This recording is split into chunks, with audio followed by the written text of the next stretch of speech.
क्या हाल चाल है दोस्तों। मेरा नाम मयंक अग्रवाल है। मैं सीए फाउंडेशन में आपका paper number 3 business mathematics reasoning and statistics की बात करने आ रहा हूं। मैं आपको बिजनेस मैथमेटिक्स रीजनिंग और स्टैटिस्टिक्स पढ़ाऊंगा। और दोस्तों, आप लोगों के मन में बहुत सारे क्वेश्चन होंगे, क्योंकि मैंने सुना है कि कॉमर्स के बच्चे को या किसी भी बच्चे को मैथ्स के नाम से फोबिया होता है, डर लगता है। कई बच्चे ये कहते हैं कि सर हमारे पास 11th 12th में मैथ्स नहीं थी। सीए के अक्सर बच्चे यही कहते हैं कि सर हमारे पास 11th 12th में मैथ्स नहीं थी। तो बिल्कुल घबराने की जरूरत नहीं है दोस्तों, क्योंकि आपको ये जानकर बड़ी खुशी होगी कि जिनके पास 11th 12th में मैथ्स नहीं थी उनके लिए ये पेपर सबसे ज्यादा इजी है, और जिनके पास 11th 12th में मैथ्स थी उनके लिए ये पेपर इजी तो है, लेकिन वो क्या करते हैं ना, जिनको आता है वो बहुत कुछ सोचने लगते हैं, और जिनको कुछ नहीं आता उनके लिए सोचने के लिए कुछ नहीं होता। तो डरने की बिल्कुल जरूरत नहीं है। एक भी फॉर्मूला, एक भी शॉर्ट ट्रिक आपको पूरे पेपर में याद करने की जरूरत नहीं है। इसकी 100% guarantee from first video to last video तक रहेगी। और कोई भी क्वेश्चन दोस्तों, आपको ये जानकर बड़ी हैरानी होगी कि मैं सारे सिलेबस में, चाहे वो मैथ्स हो, चाहे वो रीजनिंग हो, चाहे वो स्टैटिस्टिक्स हो, इसके अंदर आपको कोई भी क्वेश्चन जो होगा वो 3 स्टेप से ऊपर में सॉल्व करने से ज्यादा नहीं करना है। माने 3 स्टेप में आपका आंसर निकल के आएगा, और without any short trick, without any formula, किसी भी तरीके का कोई फॉर्मूला यूज नहीं करना दोस्तों। आपको किसी भी तरीके का आपको कोई शॉर्ट ट्रिक नहीं लगानी, सिर्फ और सिर्फ कॉन्सेप्ट के बेसिस पे हम लोग बात करेंगे। ठीक है ना दोस्तों। तो सबसे पहले आज हम डिस्कस करेंगे कि ये पेपर नंबर 3 में है क्या क्या। देखिए सर, जैसे इसका नाम है business mathematics reasoning and statistics, माने इसके अंदर 3 पार्ट हैं दोस्तों आपके। पहला तो है मैथ्स, दूसरा है आपका रीजनिंग, और तीसरा है आपका स्टैटिस्टिक्स। ठीक है ना। मैथ्स आपका जो है वो 40% नंबर ऑक्यूपाई करता है, रीजनिंग आपका 20% नंबर ऑक्यूपाई करता है, और स्टैटिस्टिक्स आपका 40% सिलेबस या नंबर ऑक्यूपाई करता है। ठीक है ना दोस्तों। आपका ये पूरा का पूरा पेपर 100 नंबर का होगा, और ये पूरा पेपर दोस्तों, मजे की बात यह है कि ये पूरा का पूरा पेपर ऑब्जेक्टिव है। ठीक है ना। ये आपका पूरा पेपर क्या है, ऑब्जेक्टिव पेपर है। और ऑब्जेक्टिव पेपर में देखिए दोस्तों, बहुत सारी अच्छाइयां हैं तो बहुत सारी बुराइयां भी हैं। अच्छाई यह है कि अगर एक आंसर आपका ठीक है तो आपको मिलेगा 1 नंबर, लेकिन अगर आपने गलत आंसर को सेलेक्ट किया है तो यहां पे आईसीआई ने नेगेटिव मार्किंग का भी प्रोविजन रखा है। नेगेटिव मार्किंग माने अगर आपका आंसर करेक्ट है then you will got 1 number, लेकिन अगर आपका आंसर रॉन्ग है तो आपका -0.25 नंबर हो जाएंगे। ठीक है ना। आपके टोटल 100 क्वेश्चंस आएंगे, जिसमें से 40 क्वेश्चंस आपके मैथ्स के होंगे, 20 क्वेश्चंस आपके रीजनिंग के होंगे, और 40 क्वेश्चंस आपके स्टैटिस्टिक्स के होंगे। ठीक है ना। माने ये 40 नंबर का पेपर आपका ये होगा मैथ्स का, 20 नंबर का पेपर आपका रीजनिंग का होगा, और 40 नंबर का पेपर आपका स्टैटिस्टिक्स का होगा। ठीक है ना। तो इसलिए आईसीआई बड़ी कहते हैं ना दिमाग वाले हैं। इंस्टीट्यूट ने क्या कहा कि अगर मैं किसी को तीनों का इक्विवेलेंट दे दूंगा तो हो सकता है बच्चा जो है वो किसी एक पर्टिकुलर टॉपिक को पढ़ के जाए। उसने क्या करा, मैथ्स, स्टैट्स और रीजनिंग को एक पर्टिकुलर रेशो में डिवाइड कर दिया, और हर एक क्वेश्चन में आपको एक सही करने पे 1 नंबर मिलेगा और गलत करने पे -0.25 हो जाएगा। तो दोस्तों आप ये मत सोचिए -0.25 होगा, आपका 1.25 जाएगा, क्योंकि आपने जो अटेम्प्ट किया उसका भी कटेगा। बात समझ में आ गई दोस्तों। चलिए अब बात करते हैं। सबसे पहले अगर मैंने कोई एक क्वेश्चन करा, जैसे मैंने कहा आपसे 4 क्वेश्चन है या 5 क्वेश्चन है, question number 1, question number 2, question number 3, question number 4 और क्वेश्चन नंबर 5, ये 5 क्वेश्चन है। मान लीजिए पूरे पेपर में मैं एक जनरल बात कर रहा हूं आपसे, और 5 में से मैंने क्या करा, 4 को गलत कर दिया। बाई चांस की बात, मैं सही की बात ही नहीं कर रहा हूं सर, मैं तो कह रहा हूं 4 को गलत कर दिया और 1 को सही कर दिया, ठीक है ना। तो मुझे कितने मार्क्स मिलेंगे? मुझे मार्क्स मिलेंगे आउट ऑफ 5। देखिए 1 सही है माने नंबर मिलेगा मुझे 1, और 4 गलत है माने -0.25, -0.25, -0.25 और -0.25, माने कितने हो गए? -1 हो गया। 1 मिला और 1 खत्म हो गया, मतलब क्या नंबर मिलेंगे मुझे? 0। ये मत सोचिए कि आपको 1 नंबर मिलेगा, ना ना ना ना ना ना ना ना, आपको क्या मिलेगा? 0 नंबर मिलेंगे। माने आपने 5 क्वेश्चन को अगर अटेम्प्ट किया और आपका 1 ठीक है और 4 गलत है, तो आपके -0.25 के हिसाब से 1 नंबर कम हो जाएगा, ठीक है ना। मतलब 1 क्वेश्चन अटेम्प्ट करने का जाएगा और -0.25 और भी होगा। क्लियर हो गई बात दोस्तों। अब हमें यह देखना है दोस्तों कि हमें किस चैप्टर में से कितने क्वेश्चंस आते हैं, हम इस वेटेज की बात करेंगे, ठीक है ना दोस्तों। आपको ये समझ में आ गया? मैथ्स बहुत बहुत बहुत इजी होने वाला है दोस्तों, आपके लिए बहुत इजी होने वाला है।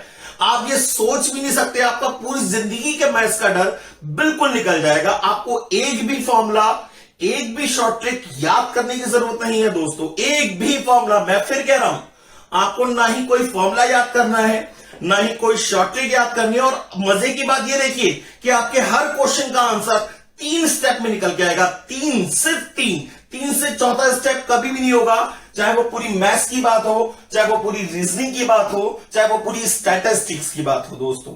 और आप बिल्कुल मत घबराइए, चाहे आपके पास 11th 12th में मैथ्स हो या ना हो, उससे कोई फर्क नहीं पड़ता दोस्तों। 9th 10th में आपके कितने ही अच्छे नंबर क्यों ना हो, 9th 10th में आपके कितने ही बुरे नंबर क्यों ना हो, 11th 12th में आपके कितने ही अच्छे नंबर क्यों ना हो, और 11th 12th में आपके पास चाहे मैथ्स हो या ना हो, उससे कोई फर्क नहीं पड़ता। क्योंकि बेटा ये कंपटीशन का पेपर है, और कंपटीशन के पेपर में सबसे बड़ा रोल जो होता है वो होता है टाइम मैनेजमेंट का। आपको टाइम को मैनेज करना सीखना है। आपके पास आएंगे 100 क्वेश्चन, 40 क्वेश्चन मैथ्स के, 20 क्वेश्चन रीजनिंग के, और 40 क्वेश्चन आपके स्टैटिस्टिक्स के होंगे। 40 क्वेश्चन आपके स्टैटिस्टिक्स के होंगे, माने टोटल क्वेश्चन हो गए 100। आपको टाइम मिलेगा 2 आवर्स का, आपको 2 आवर्स का टाइम मिलेगा, मतलब आपको टोटल 120 मिनट्स में 100 क्वेश्चंस करने होंगे। अब आप ये मत सोचिएगा कि सर एक क्वेश्चन 1 मिनट में होगा, बिल्कुल नहीं होगा दोस्तों, ऐसा बिल्कुल भी नहीं होना है। आपके कुछ क्वेश्चन जो स्टैटिस्टिक्स के क्वेश्चन है उसमें थ्योरी के क्वेश्चंस भी आएंगे, और आपको मालूम है थ्योरी के क्वेश्चंस को देखकर सिर्फ हमें टिक लगाना होना है, मतलब हमारा विद इन 5 सेकेंड 10 सेकेंड्स में हमारे स्टैटिस्टिक्स के क्वेश्चंस का आंसर आ जाता है। रीजनिंग में भी आप जानते हैं कि कुछ क्वेश्चंस ऐसे होते हैं जो बहुत ही वर्बली सॉल्व हो जाते हैं, तो इसके क्वेश्चंस भी इजी होते हैं, और मैथ्स के क्वेश्चन भी इजी होते हैं। लेकिन हर क्वेश्चन 1 मिनट या 1 मिनट 10 सेकंड या 1 मिनट 15 सेकंड में नहीं होगा दोस्तों। कुछ क्वेश्चंस में आपको 5 सेकंड में लगेंगे, कुछ क्वेश्चन में आपको 10 सेकंड भी लगेंगे, कुछ में 30 सेकंड भी लगेंगे, कुछ में 50 सेकंड भी लगेंगे, और कुछ क्वेश्चंस में आपको 2 से 3 मिनट 5 मिनट तक भी लग जाएंगे। लेकिन किसी क्वेश्चन में आप टाइम बचाएंगे तभी किसी दूसरे क्वेश्चन में आप टाइम दे पाएंगे, ठीक है ना। तो हमारा सारा खेल टाइम मैनेजमेंट का है, इसलिए मैं फर्स्ट लेक्चर से स्टार्ट करता हूं जब भी, तो मैं आपको यह बता के चलता हूं कि आपको 3 स्टेप से ऊपर में आंसर नहीं लाना है, चाहे वो कोई भी चैप्टर हो दोस्तों, ठीक है ना। अब हम बात करेंगे चैप्टर वाइज कि हर चैप्टर में हमें कैसे कैसे मार्क्स की मतलब मार्क्स कैसे डिस्ट्रीब्यूट किए गए हैं। तो आइए देखते हैं दोस्तों। सबसे पहले बात करेंगे दोस्तों मैथ्स की। ये मैथ्स आपका 40 नंबर का है। इसमें पहला चैप्टर, फर्स्ट चैप्टर जो है वो है ratio, proportion, indices and logarithm.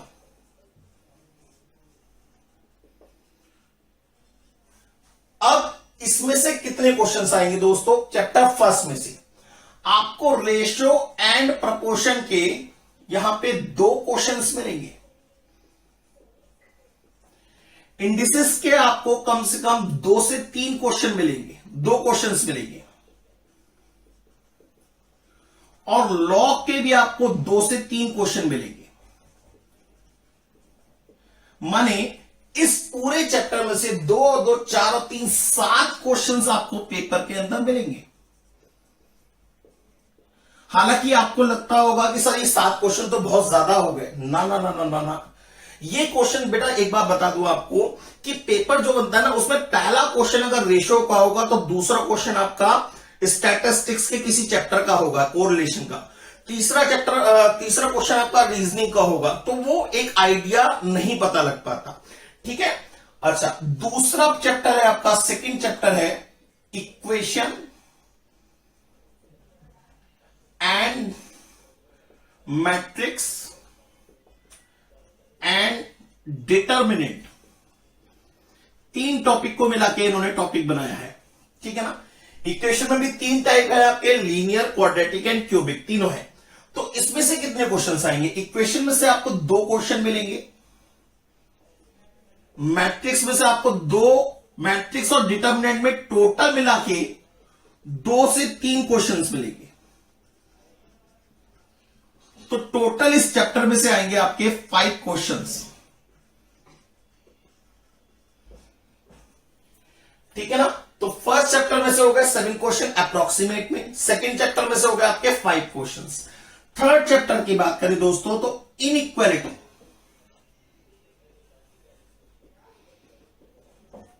ये थर्ड चैप्टर है।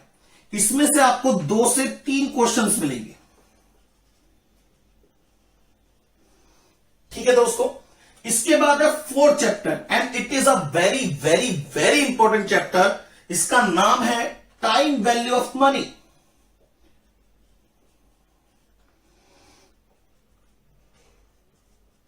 इसमें से आपको जानकर बड़ी हैरानी होगी कि 11 से 12 क्वेश्चंस आपको पेपर में मिलेंगे। आप कहेंगे सर ये चैप्टर इतना इंपॉर्टेंट क्यों है? सर इसलिए इंपॉर्टेंट है क्योंकि ये chapter time value of money, ये आपका इंटर में जो ग्रुप है, इंटर में जो आपका ग्रुप है, सेकेंड ग्रुप, उसमें एफएम एंड इको माने फाइनेंशियल मैनेजमेंट, ठीक है ना, उसके अंदर इस चैप्टर का बहुत बड़ा रोल है। अच्छा, टैक्स, अकाउंट्स, परसेंटेज निकालना, इंटरेस्ट लगाना, डेप्रिसिएशन करना, ये सारी चीजें आपको सीखते हैं। Straight line method, WDV method माने रिटन डाउन वैल्यू मेथड, तो सिंपल इंटरेस्ट, कंपाउंड इंटरेस्ट और एनपी के बिहाफ पे होता है। तो इसलिए आईसीआई ने, इंस्टीट्यूट ने इस चैप्टर को ज्यादा इंपॉर्टेंस दी है। तो अभी तक हमारी मार्किंग हो गई 7 और 5 12, 12 और 3 15, 15 और 12 27 क्वेश्चंस की हो गई। अब आप कहेंगे सर बाकी चैप्टर में से कम आएंगे। हाँ सर कम आएंगे, ये एक एवरेज आइडिया लेके चल रहा हूं मैं आपको। मैं बता रहा हूं कि ऑन एन एवरेज ये ही मार्किंग रहती है। अच्छा, इसके बाद 4 चैप्टर तक हो गए। 5th चैप्टर की बात करते हैं। 5th चैप्टर है आपका परमुटेशन एंड कॉम्बिनेशन।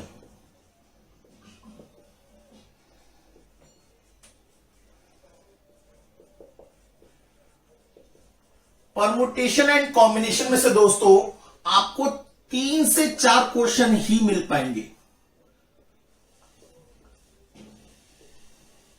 मैक्सिमम 3 ही मान लिया, 3 क्वेश्चन ही मिल पाएंगे, इससे ज्यादा क्वेश्चन इसमें नहीं मिलेंगे आपको। 6th है सीक्वेंस एंड सीरीज।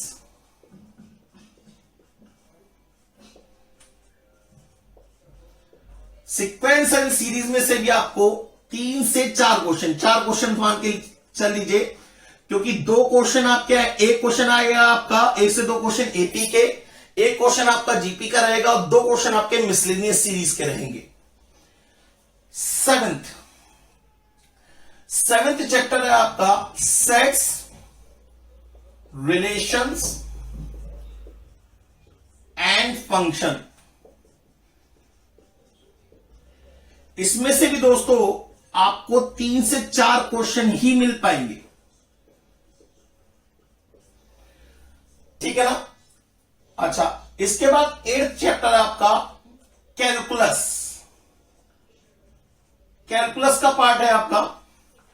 कैलकुलस में भी 2 पार्ट है, डिफरेंशिएशन एंड इंटीग्रेशन। तो इसमें से आपको 3 से 4 क्वेश्चन, 3 क्वेश्चन मान लीजिए, 3 क्वेश्चन ही मिल पाएंगे, 3 से 4 मान लीजिए अप्रॉक्स में ये मिलेंगे। अब आप कैलकुलेशन जब करेंगे तो आप देखेंगे पुराने क्वेश्चन जो थे हमारे फर्स्ट चैप्टर में से 7 थे, सेकेंड चैप्टर में से आपके मैंने आपको बताया था अप्रोक्सीमेट 2 और 3 और 2 5 क्वेश्चन थे। ये फर्स्ट चैप्टर में से थे। सेकेंड चैप्टर में 5 क्वेश्चन थे। थर्ड चैप्टर में आपका 3 क्वेश्चन मैंने कहा था, और फोर्थ चैप्टर में आपको मैंने 12 क्वेश्चन कहे थे। तो 7 और 5 12 और 3 15 और 12 27, 27 और 3 30, 34, 37 और 40। ये ही आपकी मार्किंग रहती है। मैथ्स की मार्किंग मैंने आपको बता दी। अब रीजनिंग की बात करेंगे तो रीजनिंग टोटैलिटी में 20 मार्क्स की आएगी। उसमें किसी चैप्टर की कोई वेटेज नहीं है। किसी भी चैप्टर को हाई दे सकता है, किसी भी चैप्टर को लो दे सकता है। बात समझ में आ गई दोस्तों। अब हम बात करेंगे स्टैटिस्टिक्स की। स्टैटिस्टिक्स में आपका स्टैटिस्टिक्स जो है वो 40 मार्क्स का पेपर है। ये तीनों पेपर एक साथ होते हैं, मैथमेटिक्स, स्टैटिस्टिक्स एंड रीजनिंग। आपको मैंने बताया था टोटल 2 घंटे का पेपर होता है, उसमें 100 क्वेश्चंस होते हैं। स्टैटिस्टिक्स 40 मार्क्स की आती है। इसमें पहला चैप्टर जो है दोस्तों वो है स्टैटिस्टिकल डिस्क्रिप्शन ऑफ डेटा।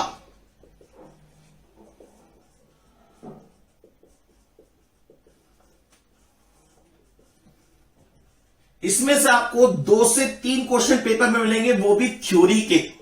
ये 100% श्योरिटी है दोस्तों।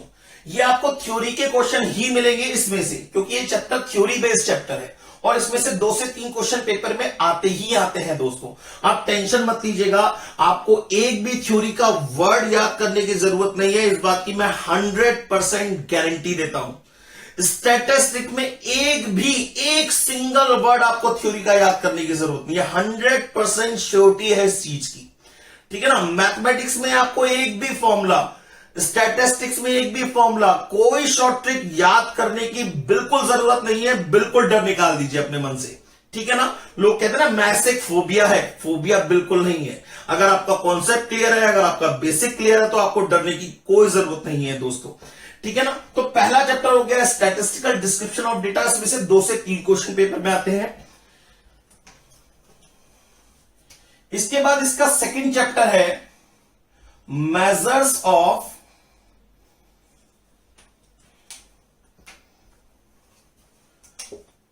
सेंट्रल टेंडेंसी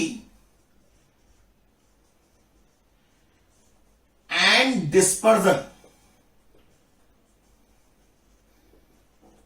इसमें से आप ये मान लीजिए सेंट्रल टेंडेंसी में से 2 से 3 क्वेश्चन आएंगे और डिस्पर्सन में से भी 2 से 3 क्वेश्चन आएंगे। तो इसमें 5 से 6 क्वेश्चंस आपके पेपर में आपको मिलेंगे, ठीक है ना। इसके बाद आपका नेक्स्ट चैप्टर है कोरिलेशन एंड रिग्रेशन एनालिसिस। दोस्तों इसमें से भी आपको 5 से 6 क्वेश्चन पेपर में मिलेंगे। फोर्थ चैप्टर है आपका प्रोबेबिलिटी। सर आपने सुना होगा प्रोबेबिलिटी तो वैसे भी अपने आप में बहुत ज्यादा इंपॉर्टेंट चैप्टर है। Probability and probability distribution.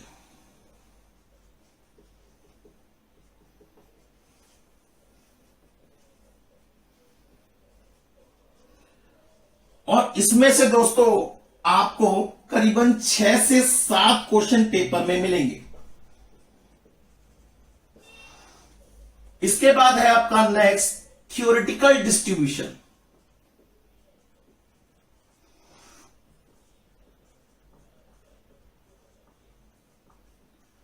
इसमें से आपको 3 से 4 क्वेश्चन ही पेपर में मिलेंगे।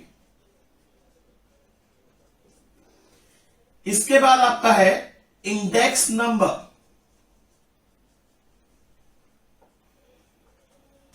इंडेक्स नंबर में आपको 2 से 3 क्वेश्चन पेपर में मिलेंगे और लास्ट चैप्टर है आपका टाइम सीरीज। ये इंडेक्स नंबर के साथ में ही है time series, index number and time series. तो आप ये मान के चलिए कि इसमें से आपको 5 से 6 क्वेश्चन पेपर में मिलेंगे। तो अब जरा टोटल कैलकुलेशन करते हैं 40 मार्क्स की हो रही है या नहीं हो रही। 3 और 6 9, 9 6 15 और 7 22, 22 और 4 26, 26 और 6 32 ही हो पा रहे, ठीक है ना। पहला हो गया आपका स्टैटिस्टिकल डिस्क्रिप्शन ऑफ डेटा, इसमें मैंने आपको बताया 2 से 3 क्वेश्चन मिलेंगे। दूसरा चैप्टर हो गया आपका measures of central tendency and dispersion, इसमें 5 से 6 क्वेश्चन मिलेंगे। कोरिलेशन रिग्रेशन में से भी 5 से 6 क्वेश्चन मिलेंगे। प्रोबेबिलिटी में आप ये मान के चल लीजिए 8 से 9 क्वेश्चन मान लीजिए। थ्योरेटिकल डिस्ट्रीब्यूशन में आपके 5 से 6 क्वेश्चन मान लीजिए अप्रॉक्स में, ठीक है ना। Index number and time series में आपके 5 से 6 क्वेश्चंस मिलेंगे। अब देख लीजिए 3 और 6 9, 6 15 और 9 24 और 6 30 और 6 36, अप्रोक्सीमेट में आगे पीछे एक आध 2 नंबर का चलता रहेगा, तो अप्रोक्सीमेट ये टोटल 40 नंबर का पेपर हो जाता है। आप यहां पे चाहे तो 5 से 7 क्वेश्चंस कर सकते हैं, ठीक है ना। तो कुल मिला के पेपर का क्राइटेरिया यही रहता है, तो आपको बिल्कुल डरने की जरूरत नहीं है। ये एक एवरेज है, मैंने जो अभी तक पढ़ाया है, मुझे भी कम से कम 14 साल हो गए 15 साल हो गए पढ़ाते हुए सीए को। जब सीए फाउंडेशन होता था तब भी मैं पढ़ाता था, उसके बाद सीपीटी आया तब भी मैंने पढ़ाया, फिर सीए फाउंडेशन आया तब भी मैं पढ़ा रहा। तो दोस्तों आपको बिल्कुल घबराने की जरूरत नहीं है, कोई परेशान होने की जरूरत नहीं है, यही आपका पेपर का पैटर्न रहेगा। और फिर जब आप लोग क्लासेस देखेंगे तो आपको बड़ा मजा आएगा। तो बहुत जल्दी से अपने आप को एनरोल कराइए और क्लासेस देखिए, मजा आएगा। और चाहे तो फ्री ट्रायल क्लासेस आप देख सकते हैं वेबसाइट पे, बड़ा मजा आएगा, बहुत मजा आएगा। और आज के लिए मैं आपका थैंक यू कहूंगा कि आपने इस वीडियो को देखा और पेपर के क्राइटेरिया को समझा। और आज के लिए थैंक यू वेरी मच। जय हिंद, जय भारत, वंदे मातरम।